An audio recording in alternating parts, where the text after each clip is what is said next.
আছেন, তুষার আছেন, আমাদের দাদা আছেন, আপনার জিকু, আরিফ খান, লিয়াকত।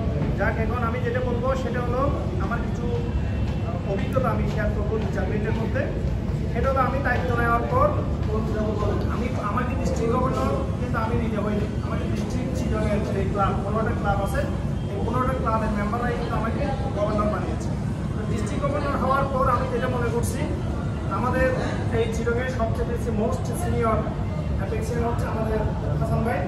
এই জন্য আমি হাসান ভাইকে ফোন করেছি যে ডিস্ট্রিক্ট 3 কমিটিটা একটু গুছাই দেন, যাতে আমরা ডিস্ট্রিক্ট 3টা চলে কোনো রকম সমস্যা না হয়, স্মুথলি যারা ডিস্ট্রিক্ট 3টা অপারেশন করতে পারে। এখন হাসান ভাই ব্যস্ততার কারণে সময় দিতে পারে নাই। একবার বসেছিলাম, উনি বলছে আপনার মতো করে আপনি গুছিয়ে নেন, আবার বলছে আপনি পরামর্শ থাকলে দেন আমরা কীভাবে আগাবো। আপনি যদি কমিটিতে করে দেন তাহলে আমরা অন্তত আপনার অভিজ্ঞতাটা কাজে লাগিয়ে আমি ফ্রুটফুল একটা টিম পাবো। এরপরও আমি আমার মতো করে এবং সিনিয়রদের পরামর্শে যতটুকু পেরেছি আগিয়েছি, আমাদের ডিস্ট্রিক্ট সেক্রেটারি এবং ট্রেজারার। এরপর যে সাব কমিটিগুলো আছে, কমিটিগুলো এখন করা হয়নি। আশা করছি খুব শীঘ্র আমরা সাব কমিটিগুলো করে ফেলবো, যে চেঞ্জ ওভার কমিটি, কোঅর্ডিনেটর, আপনার এজিএম কোঅর্ডিনেটর কমিটি, তারপর বিভিন্ন যে কোঅর্ডিনেটর কমিটিগুলো আছে, স্কুলিং কমিটিগুলো। এখন আমার যেটা প্রস্তাবনা সেটা হলো আমাকে আপনারাই ডিস্ট্রিক্ট গভর্নর বানিয়েছে। এখন আপনারা যদি সহযোগিতা না করেন আমি কিসের গভর্নর? আপনারাই যদি আমাকে সম্মান না দেন তাহলে আমি গভর্নর কার? আমি কি নিজে গভর্নর, নিজেই সব কাজ করবো? তাহলে এটা আপনারাই আমাকে গভর্নর বানিয়েছেন, আপনারাই আমাকে চেয়ারে বসিয়েছেন। এখন আপনারাই এই চেয়ারকে রক্ষার জন্য চেয়ারকে সাপোর্ট দিতে হবে, তাহলে আমি ভালোভাবে কাজ করতে পারবো। এখন লিডারকে যদি আপনারা সাপোর্ট না দিয়ে লিডারকে চেয়ারে বসাই দেন তাহলে তো লিডার কিছুই করতে পারবে না। এই জন্য আমি আশা করবো আমাদের 15টি ক্লাব আছে, আমি 15টি ক্লাব থেকে ভালো সাপোর্ট পাচ্ছি। আবার অনেকেই কেন যেন আমার সাথে সাপোর্ট দিচ্ছেন, আমি সেটা আল্লাহ জানে, খোদাই জানে আমি কী অপরাধ করেছি বা কি আমি মানুষ, আমি চিনো না, কোনো অভিও না, আমার পদ্ধতি থাকতে পারে। এটা আমি ওপেন ক্ষমা চাচ্ছি যদি ভুল করে থাকি।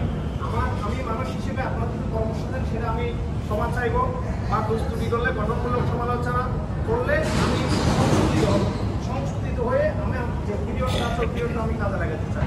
এখন আমার কথা হলো, যে সমস্ত ক্লাবগুলো, যে সমস্ত অ্যাপেক্সিয়ানরা, আমি ফোন করার পরও ফোন করতেছে না, আমার ফোনকে ব্লক করা হয়েছে, এবং বিভিন্ন গ্রুপ, বিভিন্ন জায়গার মধ্যে যে আমরা পোস্টগুলো করছি সেগুলোতে মোটিভেশন দেওয়া হচ্ছে না, এবং বিভিন্ন ক্লাবের যে অ্যাক্টিভিটিগুলো রান করতে যাচ্ছে তাদেরকে অ্যাক্টিভিটির মধ্যেও ভালো সহযোগিতা করছে না।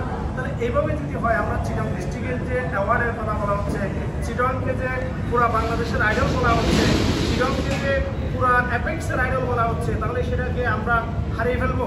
তাহলে আমার কারণে যেন এটা হারিয়ে না যায়, সেজন্য আমি আজ ওপেন হাউসের মধ্যে আপনাদেরকে বলছি, আপনারা এখানে এই যদি আমার কার্যক্রমে যদি কোনো ব্যাঘাত ঘটে তাই কিন্তু আমি নিব না, আপনাদেরকেও নিতে হবে। কারণ আমি কাজ করতে যাচ্ছি, আপনারা যদি সহযোগিতা না করেন আমি কাজ করতে পারবো না। ডিস্ট্রিক্ট গভর্নরের কাজ হচ্ছে কোঅর্ডিনেট করা, সমন্বয় করা। ডিস্ট্রিক্ট গভর্নর কি কাজ করে না? ব্যাংকের কাছে জোনাল ম্যানেজারের উনি কাজ করবেন, আমি কাজ করান। তাহলে কাজ করানোর যারা টিম লেভেলে কাজ করবে, ক্লাব লেভেলে কাজ করবে, তারা যদি আন্তরিকভাবে সহযোগিতা না করে তাহলে আমি কাজ নিয়ে কাজ করি। আমি কেন যেন আমার ভুলটা কোথায় হচ্ছে আল্লাহ জানে, কোথায় যেন আপনার যদি সেটা ভুলটাই না ধরেন তাহলে আমি সংশোধন কীভাবে করবো সেটা আমি বুঝতেছি। তো এখন মাত্র 3 মাস হচ্ছে, এই 3 মাসের মধ্যে আশা করবো আপনারা আমাকে সংশোধনী দিবেন। আর সংশোধনী আমার যতটুকু দরকার আমি সর্বোচ্চ স্যাক্রিফাইস করে সংশোধন করতে আমি রাজি আছি। কারণ এখানে আমার ক্লাবের জন্য কোনো ফাউন্ডেশন নেই, আমার কোনো পারিবারিক কোনো সংস্থা নয়।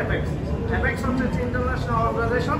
আমি 1 বছরের জন্য আপনারা লিডার বানিয়েছেন, আবার 1 বছর পর আমি ওই ডিএফআই মতো আইপিডিজি হয়ে যাবো, এরপর পিডিজি, এরপর আপনাদের মতো আমরা সবাই পিডিজি একসাথে অ্যাপেক্স করবো। এই জন্য আমি চাইবো আমার অ্যাপেক্স যদি টিকে থাকে আমার সম্মান থাকবে।